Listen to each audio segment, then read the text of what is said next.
স্বাগত Asia news 30-তে, সঙ্গে আছি আমি বিপ্লব রায়হান এবং আমি সারাবান তমা। এতক্ষণ শুনছিলেন সংবাদ শিরোনাম, এবারে পুরো খবর। পদ্মা সেতু প্রকল্পে দুর্নীতির বিষয়ে বিশ্বব্যাংক এখনো আগের অবস্থানেই রয়েছে, মন্তব্য বিএনপির জ্যেষ্ঠ যুগ্ম মহাসচিব রুহুল কবির রিজভী আহমেদের।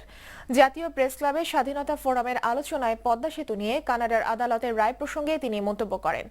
এ সময় রিজভী অভিযোগ করেন, আগের কমিশনের চেয়ে আরও খারাপ নির্বাচন করতেই নুরুল হুদাকে প্রধান নির্বাচন কমিশনার নিয়োগ দেওয়া হয়েছে।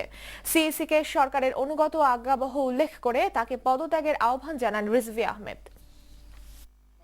একই সাথে বিএনপির নেত্রী এবং আওয়ামী লীগের নেত্রী এটি দিলেন, তিনি আবারও একটি তালিবান লিপ্ত জনসংখ্যার অনুপাতে in terms of population Bangladesh একটা বৃহৎ কান্ট্রি।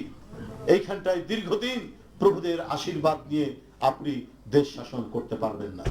সুতরাং আমি যিনি প্রধান নির্বাচন কমিশনার যাকে ঘোষণা করা হয়েছে, আমি তার অনুরোধ করবো আবারও যে কোনো অনাকাঙ্ক্ষিত রাজনৈতিক পরিস্থিতি সৃষ্টি হওয়ার আগে আপনি পদত্যাগ করে চলে।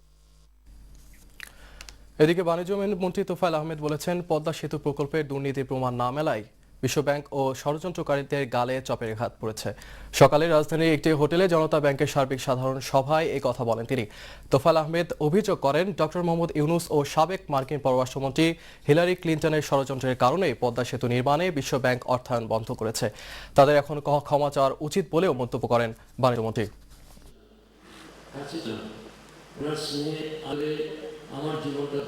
বিশ্ব ব্যাংক এখন চপটাঘাত খেল, অর্থাৎ দুর্নীতির ষড়যন্ত্র হয় নাই, পদ্মা ব্রিজ নিয়ে বাংলাদেশকে নিয়ে ষড়যন্ত্র হয়েছে। এখানে কিছু লোক আছেন যার কথা ব্যাপক প্রচারিত, নোবেল বিজয়ী তার নাম এসেছে, হিলারি ক্লিনটনের নাম এসেছে। আজকে তারা কি করে এবং বিশ্ব ব্যাংকের তৎকালীন গভর্নরকে নির্দেশ দিয়ে এই অপমানজনক কাজটি তারা করবার চেষ্টা করেছিল। প্রধান নির্বাচন কমিশনার ও 4 কমিশনারের নিয়োগ বাতিল চেয়ে হাইকোর্টে রিট দায়ের করেছেন ইউনুস আলী আকন্দ নামে এক আইনজীবী।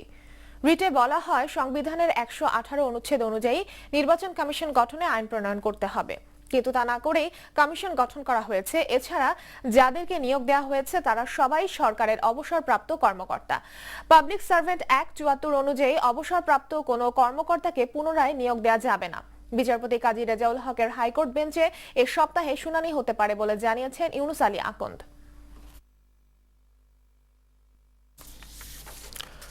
নরসিংদীর বেলাব উপজেলায় বাস ও মাইক্রোবাসের সংঘর্ষে 11 জন নিহত হয়েছে, আহত হয়েছে বেশ কয়েকজন। উপজেলার দড়িকান্দি এলাকায় ঢাকা সিলেট মহাসড়কে সকাল 7:45টার দিকে এই দুর্ঘটনা ঘটে। পুলিশ জানায়, হবিগঞ্জ থেকে ছেড়ে আসা ঢাকাগামী অগ্রদূত পরিবহনের একটি বাস দড়িকান্দিতে পৌঁছালে বিপরীত দিক থেকে আসা কিশোরগঞ্জগামী একটি মাইক্রোবাসের সংঘর্ষ হয়। এতে ঘটনাস্থলে মারা যায় মাইক্রোবাসে থাকা 11 জন, আহত হয় বেশ কয়েকজন। আহতদের ভৈরব উপজেলা স্বাস্থ্য কমপ্লেক্সে ভর্তি করা হয়েছে। এর আগে গত শুক্রবার রাত থেকে শনিবার রাত পর্যন্ত 24 ঘন্টায় দেশে বিভিন্ন স্থানে সড়ক দুর্ঘটনায় আরও 25 জন প্রাণ হারায়। নারী নির্যাতনের মামলায় ক্রিকেটার আরাফাত সানির জামিন নাকচ করে কারাগারে পাঠানোর নির্দেশ দিয়েছে আদালত। একই সঙ্গে তাকে 10 দিনের রিমান্ডে নিয়ে জিজ্ঞাসাবাদের আবেদন খারিজ করে দেওয়া হয়। সকালে ঢাকার মহানগর হাকিম শরফুজ্জামান আনসারী এই আদেশ দেন। এদিকে নারী নির্যাতনের মামলায় তদন্ত প্রতিবেদন দাখিলের জন্য আগামী 2 মার্চ দিন ধার্য করেছে আদালত।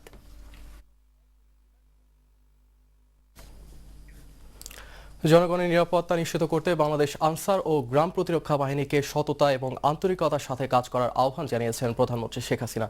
গাজীপুরের শফিপুরে বাহিনীর 37তম জাতীয় সমাবেশে প্রধানমন্ত্রী এই আহ্বান জানান। প্রধানমন্ত্রী বলেন, দেশের শান্তি ও শৃঙ্খলা রক্ষায় বাংলাদেশ আনসার ও গ্রাম প্রতিরক্ষা বাহিনী গুরুত্বপূর্ণ অবদান রাখছে। এ সময় মহান মুক্তিযুদ্ধে এই বাহিনীর আত্মত্যাগ ও ভূমিকার কথা স্মরণ করেন শেখ হাসিনা। দেশের বিভিন্ন উন্নয়ন কর্মকাণ্ডে আনসার ভিটিপির অংশগ্রহণের প্রশংসা করেন শেখ হাসিনা।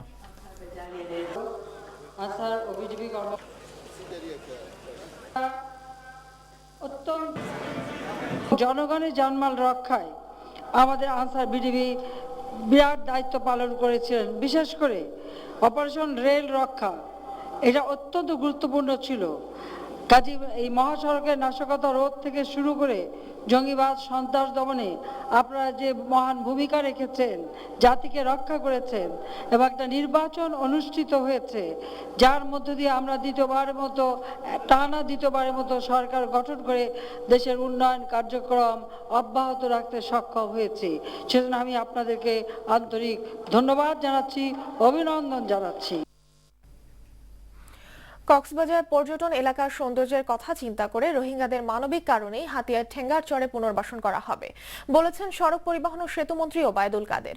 দুপুরে কক্সবাজারের কলাতলিতে লিংক রোড মোড় জাতীয় মহাসড়কের কলাতলি ডলফিন স্কয়ার থেকে সমুদ্র সৈকত পর্যন্ত সড়কের সংস্কার কাজ উদ্বোধন শেষে মন্ত্রী কথা বলেন।